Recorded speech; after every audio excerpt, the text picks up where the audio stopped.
తెలంగాణ ప్రభుత్వం ప్రతిష్టాత్మకంగా చేపట్టిన సాగునీటి ప్రాజెక్టులకు సుప్రీంకోర్టులో భారీ ఊరట లభించింది.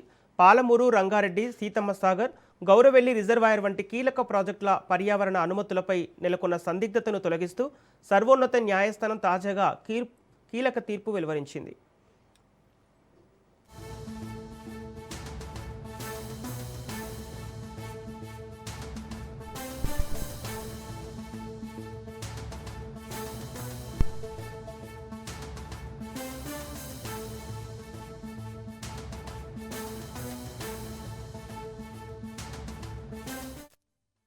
కేంద్ర పర్యావరణ అటవీ శాఖ 2021లో జారీ చేసిన ఆఫీస్ మెమోరాండంను సుప్రీంకోర్టు కొట్టివేసింది. అయితే ఈ తీర్పు భవిష్యత్తు వ్యవహారాలకు మాత్రమే వర్తిస్తుందని జస్టిస్ సూర్యకాంత్ నేతృత్వంలోని ధర్మాసనం స్పష్టం చేసింది.